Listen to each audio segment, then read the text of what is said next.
time for South Florida Live with Jeffrey Brown.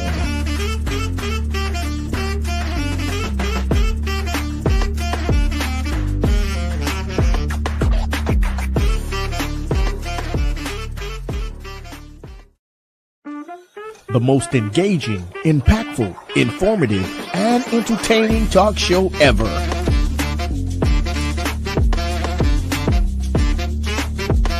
Get ready to hear the voices of many local, state, and national artists, musicians, comedians, pastors, athletes, and politicians.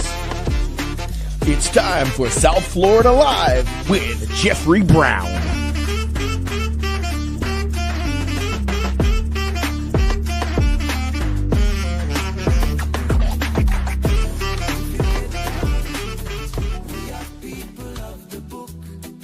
All right.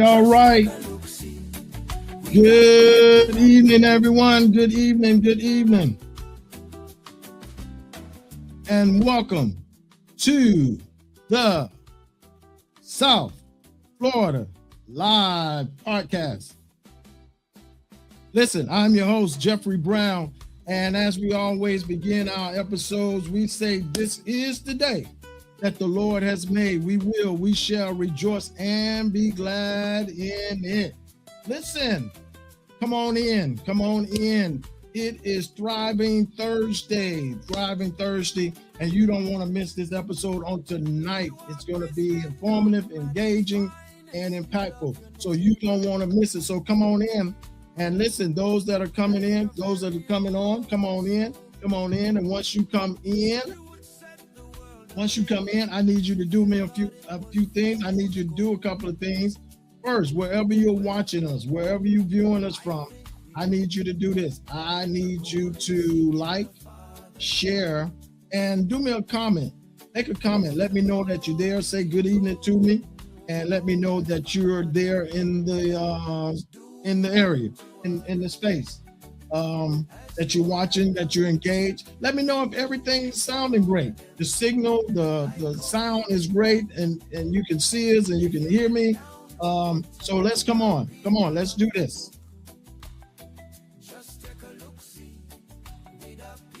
Come on in, let's go. Hey, listen, I hope everyone had a day of peace and blessing. I hope everyone's been well. Everybody had a day that was productive. You had a productive day at work, at home, whatever you do. Those folks that work from home, you working home people. I hope I know I give a lot of my friends that work from home, I give them some flack because those that work at home, y'all don't be working. Y'all be out there. Y'all be playing at home. Y'all be playing at home. So come on, join me on this tonight. It's going to be engaging. Come on in. Those that are viewing, hey, good evening to you. Good evening to those that's coming on. Good evening to those that's coming on. Once again, if you're coming on, good evening to you. Shout at me in the comment section. Let me know that you're there. Say good evening to me. Let me know where you're coming from, where you're located. Who you are, if you will. Let me know that you're there. Let me know that everything is going well. I see that one like. I appreciate that. Give me some hearts. Give me some love out there in the audience. Thank you so very much for joining us on tonight. Listen, I'm gonna give you a few minutes. To come on. Not a few minutes. I'm gonna give you a few seconds to come on because we got a lot we want to discuss tonight. A lot we want to talk about before we bring my special guest on tonight. Some things that I want to discuss, some things I want to talk about tonight. So come on in. We're going to give you about 30 seconds. Those that are viewing by Facebook, if you will, I ask you if you would tag some people, tag someone, please. Tag at least 10 people. Let them know the South Florida Live Podcast is on. So thank you for coming in. Those that are coming in, say something to me. Give me some love. Give me some hearts. Give me some likes. If you will, share this episode. If you will, tag somebody. If you're viewing on YouTube and it's your first time viewing us on YouTube, do me a favor.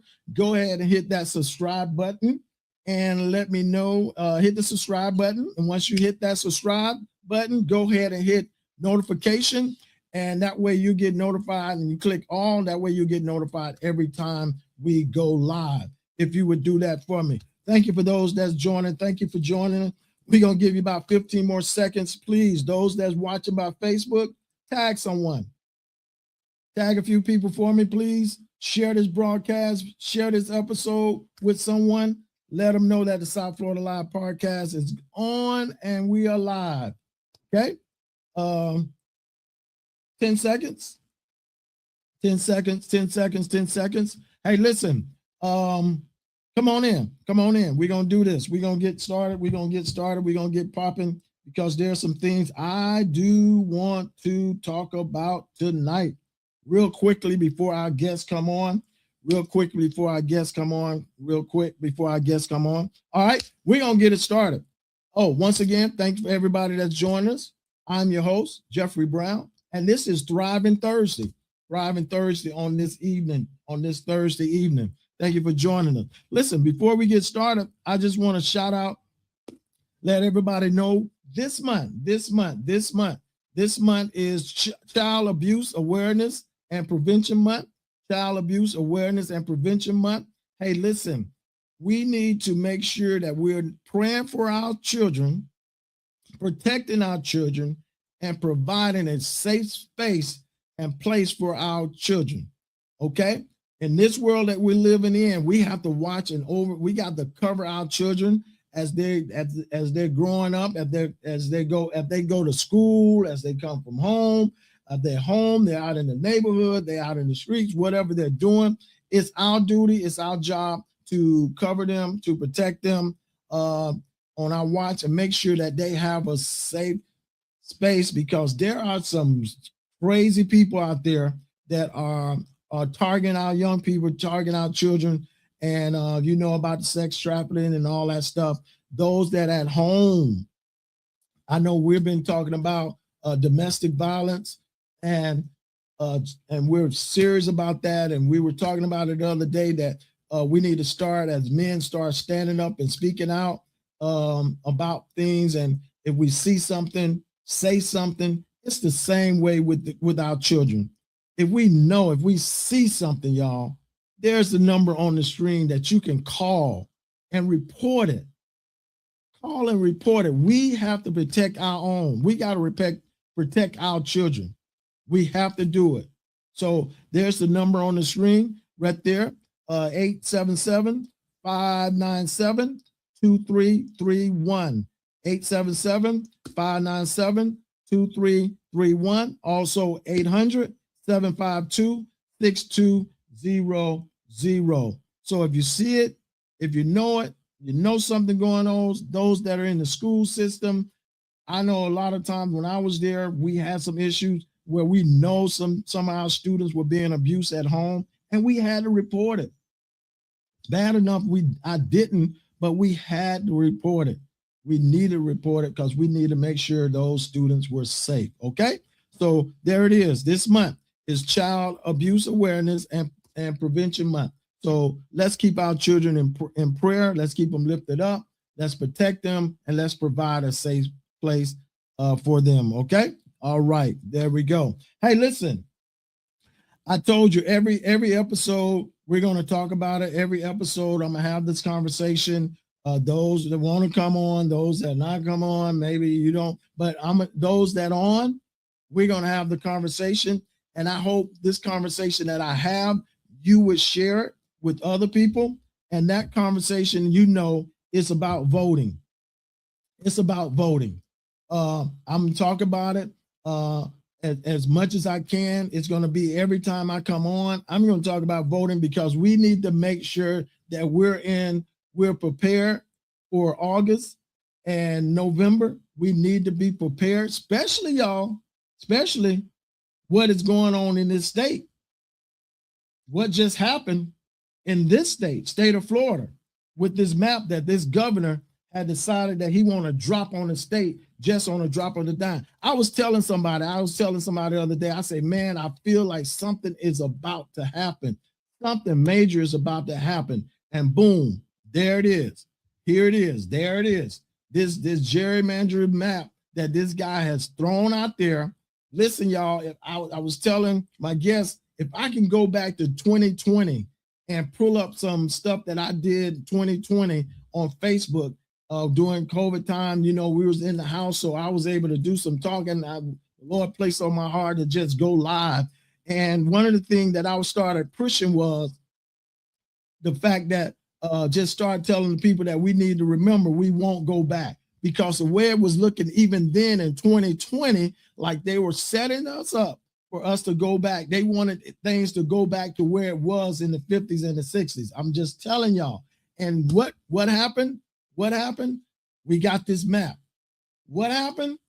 Supreme Court just sliced and diced the voters' right. Lord, come on. It's starting to take place.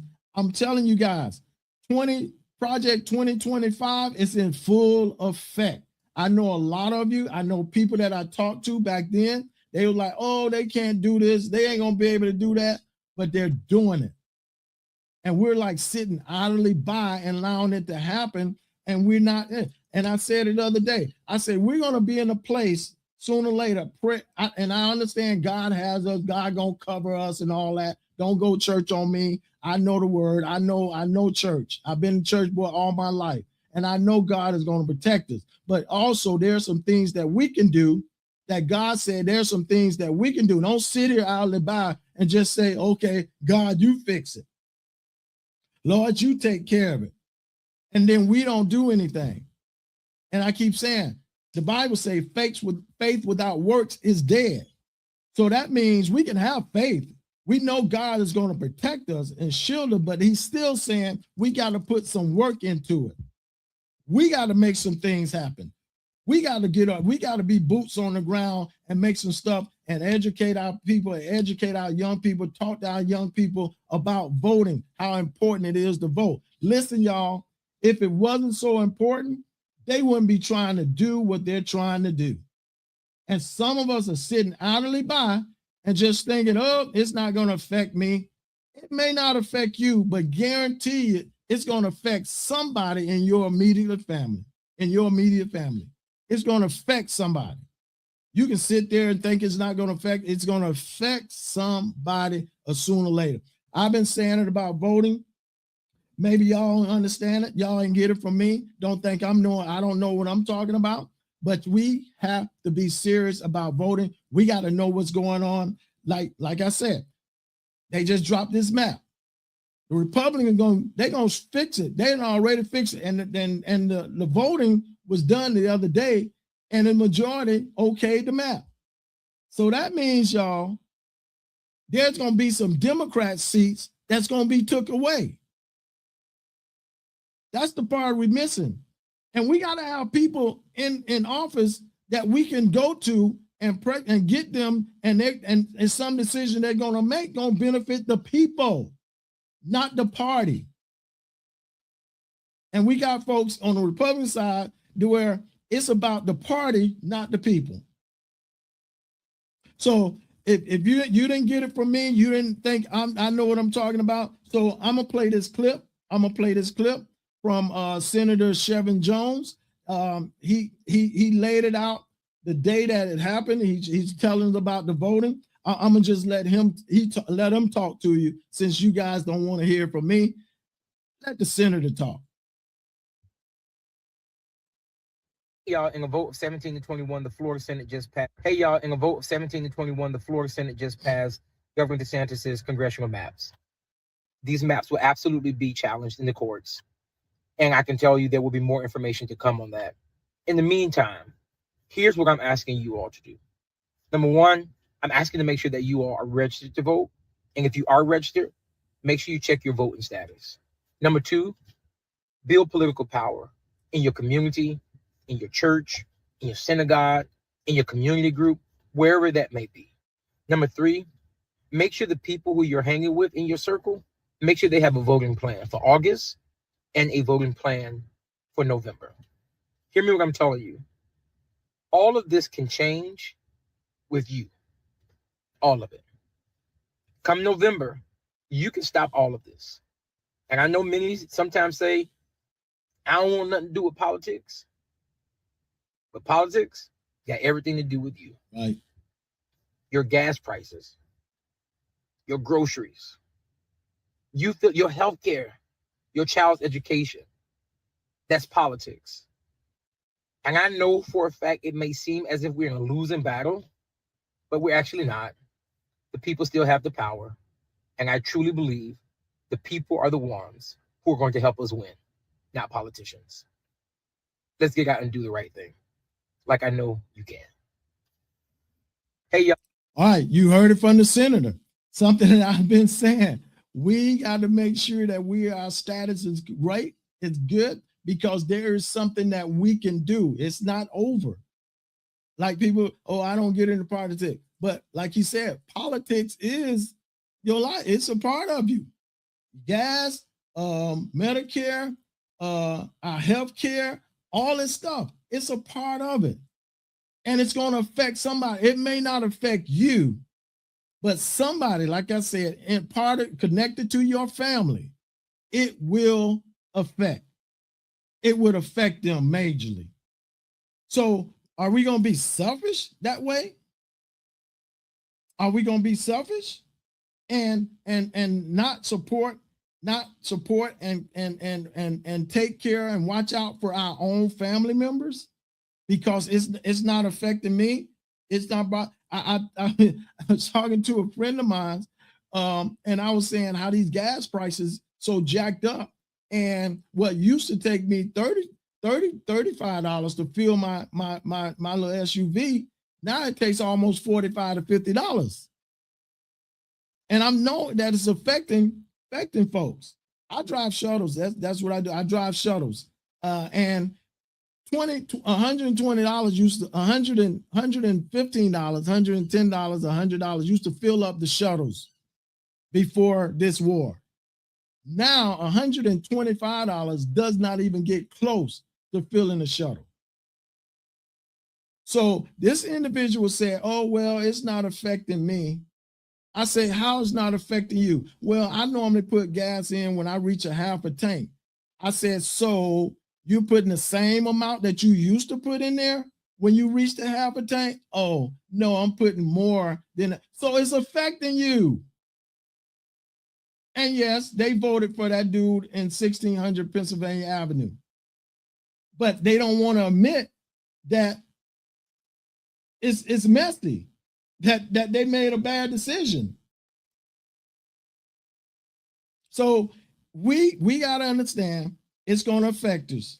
It's going to affect us. Now, the senator went on to break it down for us after they had their meeting. After they had their meeting with the map writer. And this is what he had to say about that. Thank you so much, Madam Chair. This is the epitome of playing in American people's faces and also Floridians' faces. I don't know if you all did, but I did. And I listened intently for a reason to the map drawers and what they were saying and how they were answering questions. There is and there was nothing wrong with the Voting Rights Act of 1965. There is and there was nothing wrong on July 19th, 1868, when the Equal Protection Clause was brought forth. There is and there was nothing wrong with the 2010 Fair Districts Act. And I'm just going to be honest with you all because you all heard the same testimony I did. The map drawer just said himself that they did use partisan data to draw the maps. Wow. So nobody up here can say that this is not politically motivated because it just would not be true. He said it himself. But to take it a step further, let's be honest on why we're doing this. We're doing this because this is the national temperature and conversation that's happening. The governor himself said that he would follow suit. Last week was canceled, whether they want to say they were waiting on Virginia or not. It was canceled because they wanted to see what the outcome of Virginia would be. And it just so happened that now we are in legislative session to add 4 seats. And I'm going to pause here. Fox News receiving a map Wow. before us, the legislators, is wild to me. And members, Democrats and Republicans, y'all should be pissed off. Because it's crazy that Fox News got the maps before we, the elected body, got the maps. We should all be upset with the governor's office. Yes, he can draw the maps, but it's crazy and wild that the governor's office sent the maps to the news station before they even brought it to us. Y'all know what that means? He has no respect for us. The governor has no respect for us who are duly elected, just like him, who released maps to a news station before he released maps to 40 members of the Florida Senate.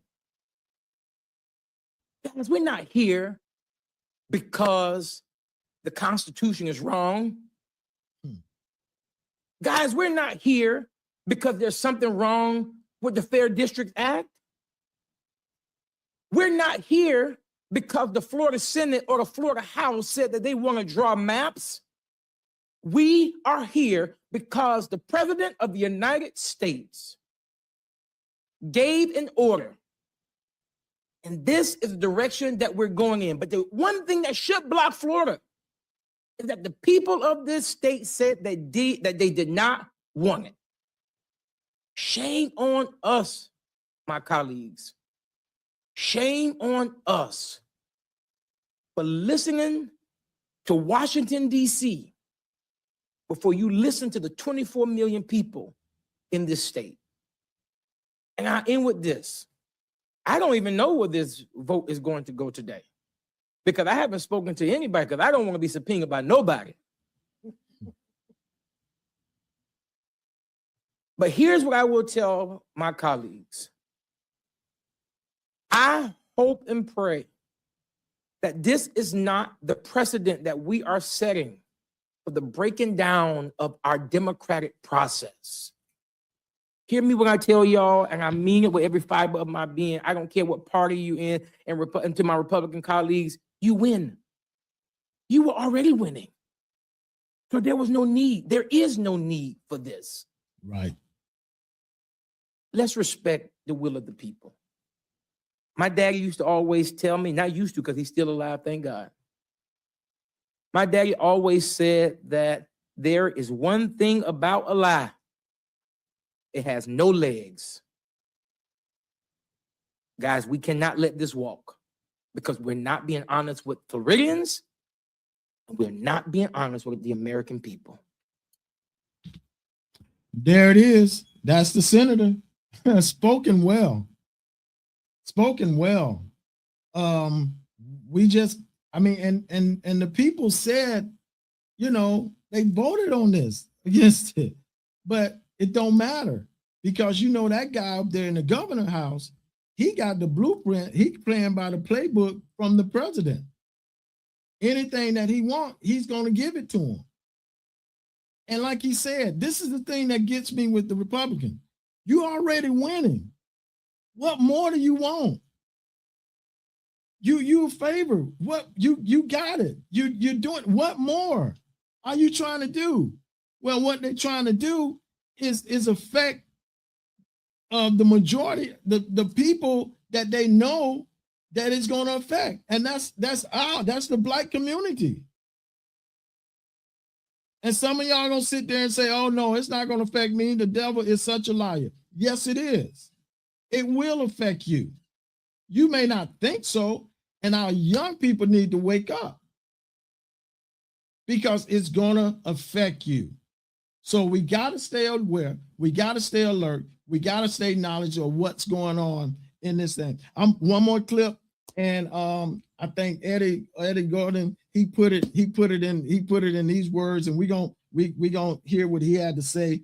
He was on MSNBC. A lot of times I don't even watch, but I had to get this because he kind of put this voting right act in perspective of why it's so important, and he's letting them know what the Supreme Court did is not right. It's not right. I'm trying to keep myself calm here, Nicole. Why? Because I'm really upset. Okay. You get tired of people playing fast and loose with your dead. Mhm. And it was triggered by Obama. You know how many dead people in the bottom of rivers in Mississippi because they tried to vote? Mhm. How many dead folk, right? Folk who have wounds because of this. And here we are in this moment in the country's history, and we have to deal with this again. You see what I mean? So you think about the glorious revolution, our glorious revolution that produced the Constitution, the courts restrained it, limited. Dred Scott doesn't extend to us. You think about the Civil War, left 600,000 plus dead. Get the Reconstruction Amendments. We finally look like we're going to try to become a democracy. What do we get? The courts. Slaughterhouse cases. Reduces it. Rolls it back. And now here we are. We've only been a democracy since 1965. Barely then. 15 years later, Reagan is elected, Mobile decision happens, right? Roberts begins his career right there. And so here we are. It's exhausting. And so, yes, we have to get together. Yes, we have to mobilize. Yes, we have to organize.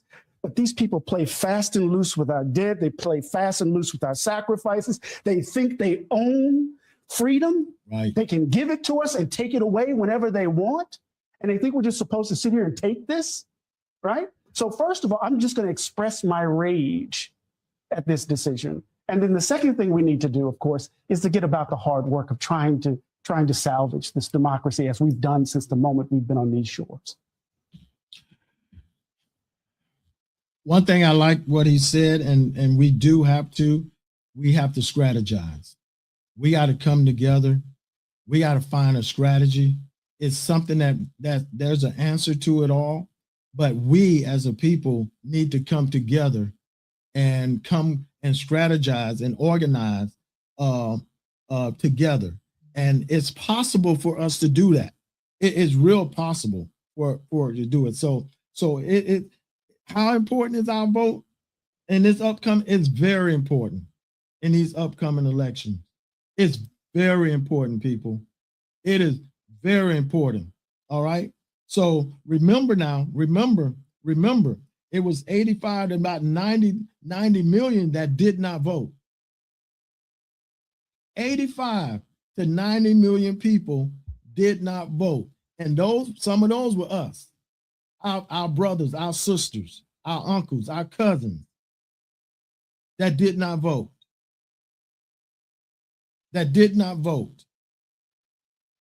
So yeah, I some of this that's going on, I blame you. I put it on the 85 to 90 million that did not vote. And some of you that didn't try to say something and I shut you down. Don't you say a word because you didn't even vote. You didn't like him, but then you didn't want to vote for a woman. You don't think she's strong enough. But I don't care what you say. I don't think we would be in this situation that we're in now. Because it's funny that that she was supposed to be the one that's going that want to just have war. That's what they ran on. She was just she wants war. But look what we're in now. Look what we've been in since that dude took office. And we're in a war that we still don't even know why we're there. I had this conversation with someone that voted for 1600 Pennsylvania Avenue. And why is it that when we have a conversation about this dude, somehow Obama name has to come up in the mix? They got to grab him out of their butt. Why? So I was talking about this thing. We bumming people. We had this thing. Oh, well, Obama did it. He didn't let nobody know. That's not true. But Obama, when he went at bin Laden, he went at bin Laden. He wasn't blowing up stuff. He wasn't blowing up elementary schools and killing elementary students. He took out one person. And he had the okay to do it because by law, the Congress gave any president the right to go after anyone that was connected to 911, 9/11. Anybody that was connected to 9/11, the president, the Congress gave the president okay to do it. So that's why he did what he did. So don't bring up, oh, Obama did it. He didn't check with Congress. He didn't have to, because Congress had already put it in place that any president that was in office could go after anybody that was connected to 9/11. And he went after Bin Laden. And he didn't blow up no elementary school. He didn't kill no kids. So don't stop bringing Obama in this foolishness, trying to make sense of what's going on. You trying to throw distractions and trying to find a reason that y'all stop it. Stop that. Please stop it. Stop it. Please stop. All right. Hey, listen. But I'm not sure if the 85 or 90, if they would have voted, would have made a change. Maybe they would, maybe they wouldn't. I don't know. So here we are. We're at this place right now. So let's organize. Hey, y'all, if you're not sure your status if you're registered, check your status. Check your grandmother's status. Check your aunt's status. Check your uncle's status. Check your cousin's status. Check your children's status. Check your status to make sure that you're good. And you know they're going after the women because now they need a birth certificate. They can't use their maiden name to register. They got to have a birth certificate. All right. So let's do that. Let's make sure we're on point. Let's stay awake. Let's stay focused. Let's stay engaged in what's happening. Because y'all, it's some things that's happening. It ain't over yet. The Supreme Court ain't finished yet. They sliced a little bit of the Voters' Right, Voters' Right Act. Now they slashed a little bit there. Trust me, they coming to do some more. And then they're coming at the women. So be aware. That's my soapbox. That's where I'm at. Hey, listen, on a brighter note, this is what I'm talking about, coming together and doing it right and having a strategy, having a plan. All right. I got to give shout outs to the South Carolina State University students. I got to give them a shout out for what they did, how they came together. All right. How they came together to block in a positive, peaceful way to protest this racist MAGA. She's running for lieutenant governor of South Carolina for them to have her as the commencement speaker for their graduation. So they came together. We're going to be quick because I got to bring my guests on. They came together, y'all. They started with a petition that ended up getting about 10,000 or more signatures on the petition. They had a quiet sit-in the president's building, and they wanted to speak with the president. I'm gonna let you. They want to speak to the president. President was in a meeting. They said, "Okay, no problem. We'll just sit here quietly, and we'll wait for him to come out." And they end up coming out, and the kids and those students addressed him with their concern. And this is I'm gonna play this, and we're gonna move on. I'm gonna skip through some of this. Hey y'all, it's your girl Billie Jean Shaw here, bringing you up date on the latest controversy at South Carolina State University, who is currently the sitting lieutenant governor at SC State on Friday, May. Give you what happened, the backstory, and where we are now. All right, so I'm gonna start from the very beginning. Earlier this week, South Carolina State students started an online petition asking for the university to remove Lieutenant Governor Pamela Ebbett, who is currently the sitting Lieutenant Governor of South Carolina, but she's also running for governor, to remove her as the speaker for graduation. And as of this post, it has over 10,000 signatures. But when I first saw it earlier this week, it was about 2,000. And people were sharing it and was like, what's going on? We didn't even know this is happening. Is it even real? So that was about Monday night.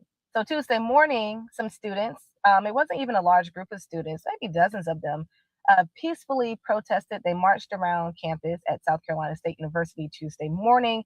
They were asking to speak to the university president, President Conyers, who was already in a scheduled meeting in their admin building.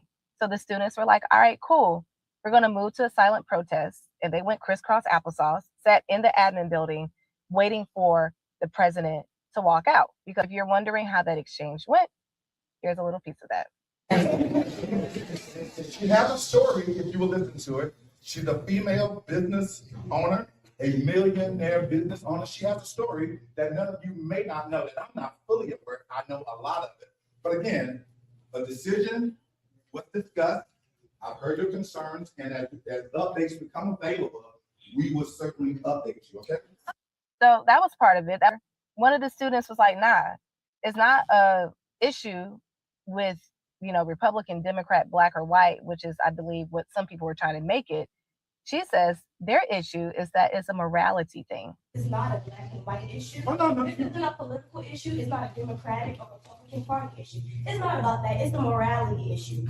We're here. We've been here for 4 or 5 years. Commitment. We should have someone who's going to celebrate us. How can someone who goes against everything that we stand for and believe in, morality-wise, how can that person uplift me on my day of stepping into the real world? How can I don't feel supported. There's nothing that she can say that will make me feel encouraged to step out into this society, a society where the America and the country that I believe in, she don't have that same agenda. And I want to say something, being conservative is not the issue. That's all right. We all have our own political. Right. Correct. But she explicitly said, I am a Trump conservative. Okay, if you believe in Trump, you support pedophilia, you support bigotry, you support racism, whatever. Pro police, the same police that's killing our people. So all of that happened on Tuesday. So, well said by the young lady. It is. She's a Trump supporter and have no shame about it. My thing is shame on the president for trying to throw this on these students. She has no identity of these students. I don't care if she's a entrepreneur, a business person, but $1 million, she's $1 million bit. I don't care. How are these kids going to relate to somebody who don't see them the same? Who wants to say she want to get rid of DEI in all schools? She say she support this. I'm gonna play hers, and then we're moving on. We're done.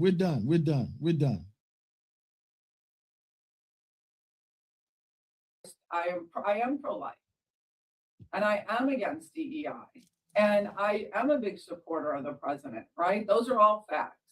But there's a better way to do things, and if these are well-educated young adults. And we should all be able to attend anything and hear opposing views and be okay with that. But yelling and chanting and screaming is what we're seeing happen all over the country, from California to New York. We are seeing it all over. It can't happen here. When you take constructive dialogue, which Charlie Kirk was trying to do, and what did he say? When people stop talking, when people stop listening to each other, is when violence happens. And there's always great and better ways to do things than what was happening. And what we saw with hundreds of people coming together, yelling and chanting, is a mob. Any way you slice it. Is a mob. Now she tried to throw Charlie Chris in there. About the silence thing, but y'all see, this is the thing that where they twist it, we get silent because y'all not listening to us. You're not even listening to these students. That part, because you just want them to accept what you want, not what they want, not what's beneficial to them, but you. But anyway, long story short, The students were so forceful and where they did it, the president had to come back and they dismissed her from coming to speak at their commencement ceremony. So I applaud the students at South Carolina State. I applaud you. Continue to be focused, continue to be engaged, and continue to walk in the purpose that you're going to walk in, because see that right there, it was organized, it was structured, and they came together as one. So you want to tell me if they can defeat that MAGA individual, us coming together, if we come together and strategize and organize, we can do it too. All right. I'm done. I hope someone got this. I hope it helped somebody, lift somebody up. Hey, listen, I'm so excited to have this next person come, this next guest, man. Listen, I'm honored to have him. He's like a legend within himself. I appreciate him for accepting to come on and do this and be my guest. And it's the one and only. Sitting here looking over my life, Lord. Let me take inventory. Can I take it? Can I take it? Cause I know you. I know you. I know you've been good to be, Lord. All right, listen. It's my friend. It's my deacon, the one and only, the one from the Quartet Corner, every Sunday morning from 6 a.m. to 12 noon on WMBM 1490, the station that puts Jesus Christ first and blesses oh so many. It's the one and only himself, Mr. Joe Riley is with me on this evening. Good evening. How you doing? Good evening. I just had to play my favorite group. That's one of my favorite groups. The Kansas Spirit to bring you in. Hey man, good evening, Dick. How you doing? How are you? Thank you for having me. Doing well. How about yourself? I'm doing well, thank you. Good. Once again, thank you for joining us on this evening. I appreciate it so much. It's my pleasure. Part of this entertainment news segment.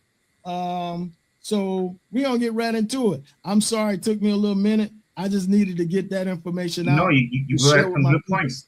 You brought up some good points. Yeah, I just needed to get that out to share with them and make sure that we're engaged and we're involved of what's going on. So let's get right into it.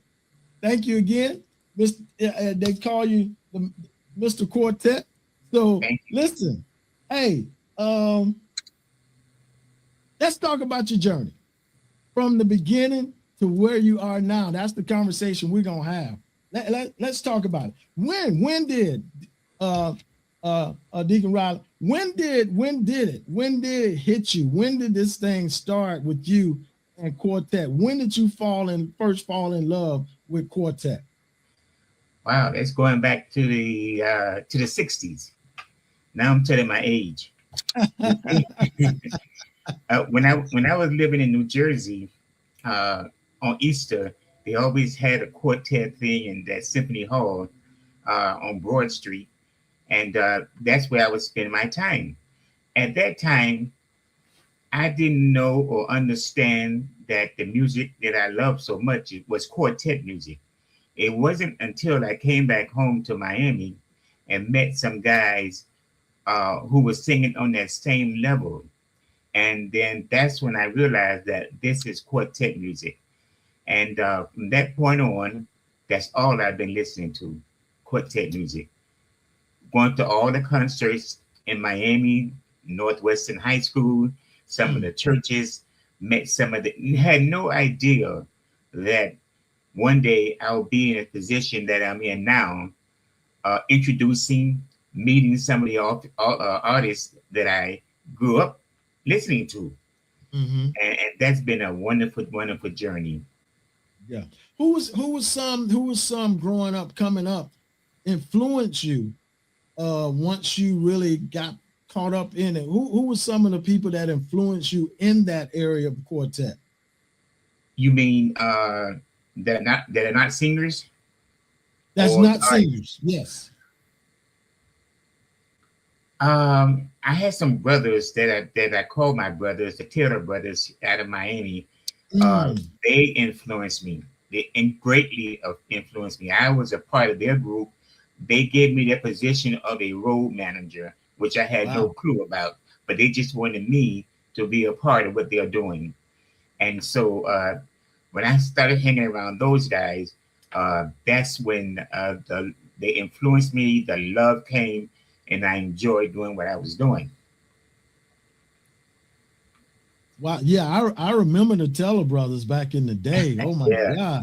Yes, sir. They were amazing. Them gentlemen was amazing. Guy, amazing I don't brothers. know if they still have where they still get together, whatever, but I remember those guys as a young kid growing up. Yes. Yeah, because I remember them coming to my church one time, a church of God. They came, I think my uncle Jesse Purnell had them to come and had a connection with them, and they came and was singing there, and I mean, I'm like, wow. So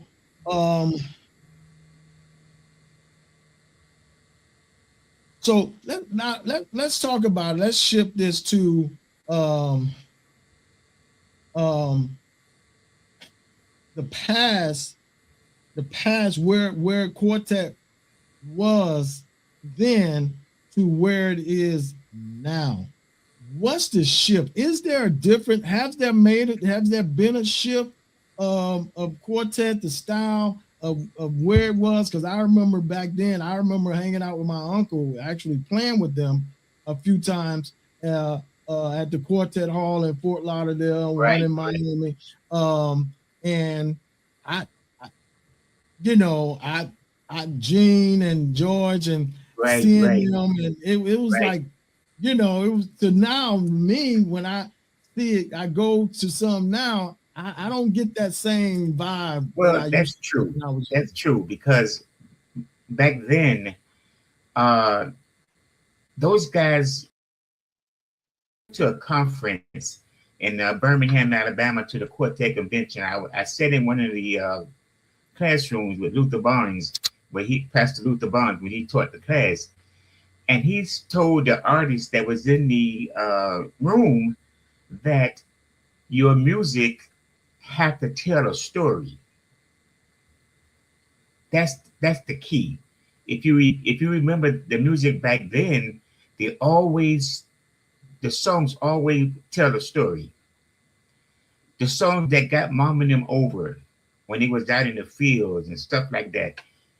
Now, the quartet music, I mean, when you said had to switch a little, the younger generation who really didn't go back or really wasn't there when they really sung songs that told the story, they're coming with a more modern type of quartet music, where there's a lot of where the musicians outplay or outdo the vocal. So you really can't hear the words of the singers. What you hear is the music. And now that's why when you go to a quartet event now, the people sit far back. Oh. Because the music too loud. Wow. Long time ago, we try to get to that front. Yeah. So we can see. Yeah. But now most of them sit back because the music is too loud. And what the musicians don't know, that they can be effective. They can be heard. Right. I experienced something one time. I was had concert up in Fort Lauderdale, and you were there. This was when George was there, and I experienced something. Now there's a couple of newer, the new quartet groups, the younger Right. groups that I do enjoy. Now I like new generation. Oh yes, yes, new I generation. They love have those that. young men. Cause 111, I like them. I try, but that new G, I really, it's something special about that group. So I and you know the Cross family, Right. that's family. So I Right. I dig them because they got more of that older Of course. that older flavor than kind of new. And I mean they mix it and they do well doing it. But I experienced something that night. The younger groups, when they perform, like you said, it was a little loud. But when George came on, it was like a balance. It was like a peace.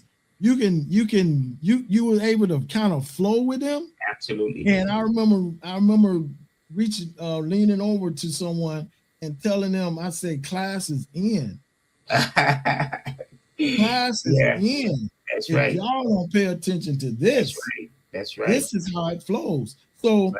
So now over the years with what's going on, like you just said, is this helping or hurting the culture of quartet? Well, you know, singing God's words and God's songs don't really hurt, but the way they're performing and the way they're conducting themselves on stage, that may hurt, because you don't have to try to bust the house, you don't have to try to perform, but just minister. If you just minister to the audience, that would be so effective. And I think that happens. Right. So do you think some of the artists, some of these groups today are chasing more influence more than ministry, or the impact of ministering? I believe partially yes, because once they perform and they get the audience aroused and up and on their feet, clapping their hands, and then when it's over, then they go outside. Ooh. They go outside and wait for the accolades to come. Boy, y'all tore the house up. Boy, y'all was good. Back in our days, the artists would sit in the audience to support everybody. Right. But if you notice, some of the newer artists now, they don't stay on the inside. After they finish performing, they'll go out and in the vestibule.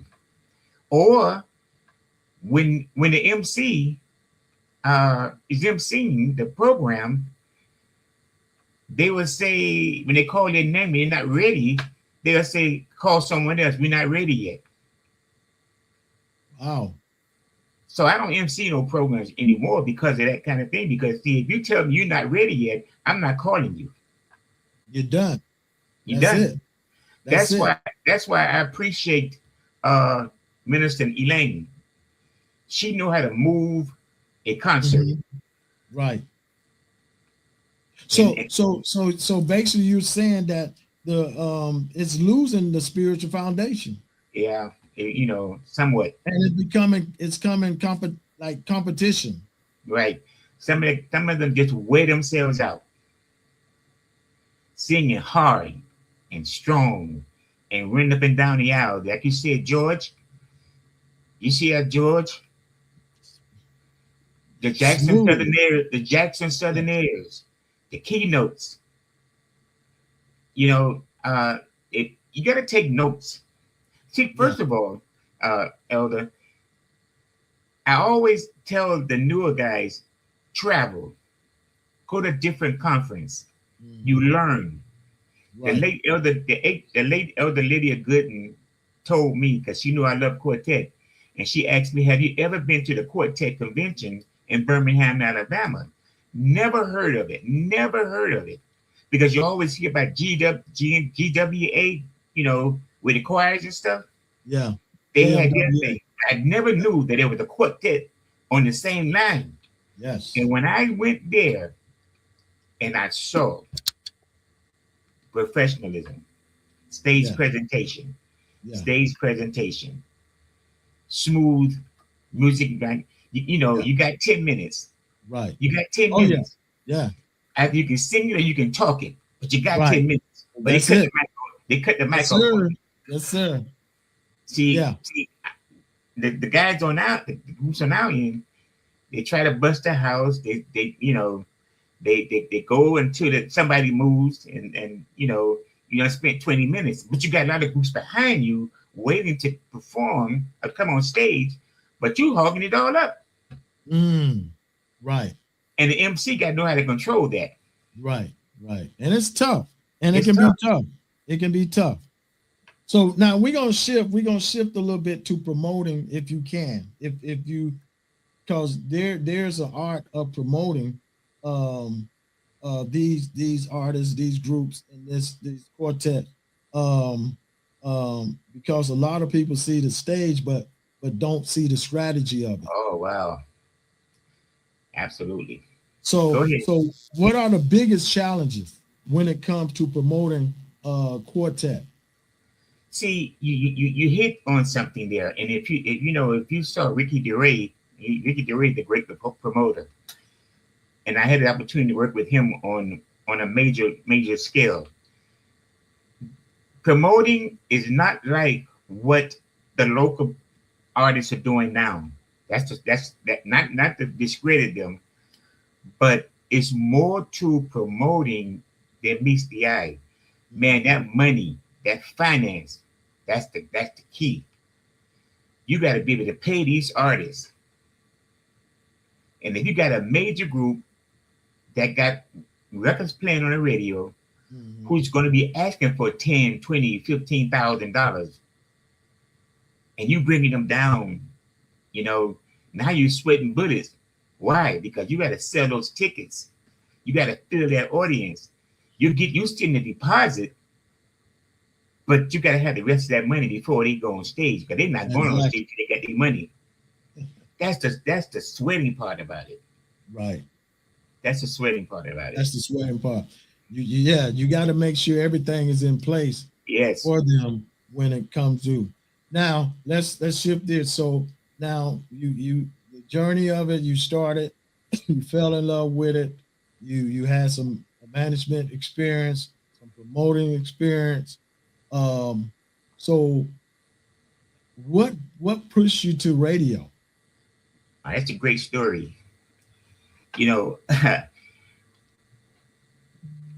At New Birth, Bishop Curry was in the pulpit in the new church where when we was over on 7th Avenue, in the old church, when we was over 7th Avenue. He made an announcement one Sunday. I love telling this story. He made an announcement one Sunday, and he said the radio station needs some announcers. So I sat there over in the deacon section. I said, announcer, wow, gee, I can do that, like that. And Reverend C.J. Kelly was my Sunday school teacher. I was in Sunday school every Sunday morning. And she was the assistant station manager at the time. And so I told her, I said, I would like to, go and try out to be an announcer. She said, okay, go see Marlon, who recently passed away. Marlon. Yeah. And so I went over there, and I'm sitting in the studio waiting. The word announcer threw me completely off. So I'm sitting there, and he's playing music and stuff. Back then, we had LPs. Right. We had LPs. Right. So he's playing. So I'm sitting there, and so I'm saying to myself, when is he going to give me something to read? You follow me? Right. I mean, announcer, that means you're going to read, right? Read, right. Yeah. And so I asked him, I say, what is it you want me to read? And so he looked at me and said, what do you mean? I say, well, I was told that they needed announcers here. And I came to read some announcements. He said, you got to be kidding me, right? I said, no. Now, radio was all new to me. I had no training, no nothing. He said, no, you're going to be a jock. A jock. I Nelson. know what a disc jockey Nelson. is. Yeah. Right. They changed the name to announcers. I said, "Oh no. I don't want to do that. Like that. I don't know anything about it." He said, "Don't worry about it. I'll teach you." And he taught me. He taught me how to do it, how to do it, and he gave me some pointers. And I thank God for him.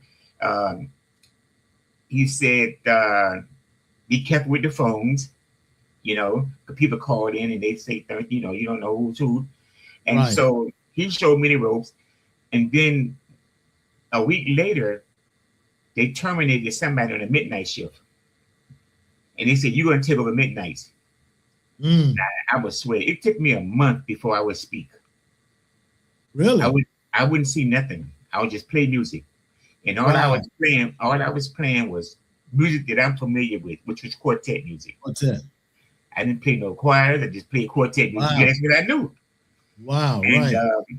so, and that took me a long way. I mean, some of them got tired of that because they weren't familiar with quartet because there were more choirs, more contemporary, and I'm old school with quartet. Right. So I had a little difficult time to getting them to understand and appreciate quartet. So I stayed in it because that was my comfort zone. Wow. And one thing led to the other. Wow. Oh man, Marlon Michaels, man. That Oh yeah, man. Marlon was the guy. He and He was Lydia, the guy. and Horace Yeah. Straw, back in those guys, Yeah. back in the day, it was Horace really- Strong, yes. That's I right. remember It them. was Yeah. fun. Yeah. So Yeah. and so I learned to appreciate it. I learned to appreciate, what I do. And believe it or not, it's been 31 years now. Really? 31 years. Yep. I'll be the boy. And back then Bishop used to have a lot of what they call it out in the community promoting stuff, like that. Right, right. And on the midnight shift, they said, "Well, you got to set everything up for Bishop that morning, That morning. for recording and then going live." Man, I sweat like a bullet because I wasn't taught that. Right. I called Reverend CJ at 3 a.m. I say, Minister Williams, Willie Williams. He was doing the communication and stuff. He was supposed to come and show me how to set up. Oh yeah, right. But he called in and said he's gonna be able to do it. Oh wow. That's when I started sweating. Boy, that was the moment. And it just by chance, Bishop had canceled it. That was it saved. worked out. Yeah. Worked out. It worked out. Hey, listen, man, y'all been locked into the South Florida Live podcast. I'm your host, Jeffrey Brown, and my guest, the one and only from the Quartet Corner, Deacon Joe Riley, is with us on tonight, and he was sharing with us, taking us this journey of quartet. Deke, let's close it out. Okay. And let's close out, and if someone's watching, that's watching and maybe not quite familiar with quartet, I want to give you the opportunity to introduce them to it and let them know that, they should take a journey with it. They need to experience, they need to explore it. Just share with them about how, how they can get into it and what they need to do, and share your information about Sundays. Well, quartet music is the beginning. Quartet music is the beginning.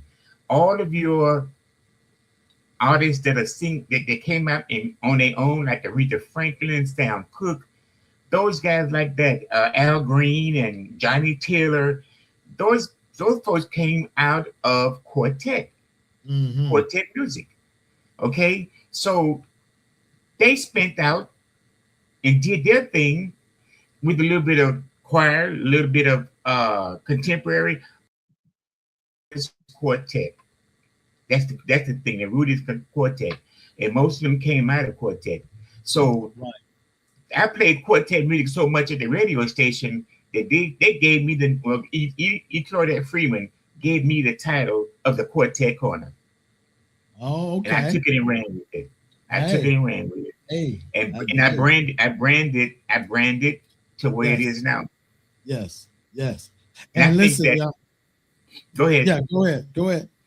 And I tell folks that listen to music, and I have nothing against contemporary or choirs, but study the roots of it. You'll find out that quartet music was the beginning.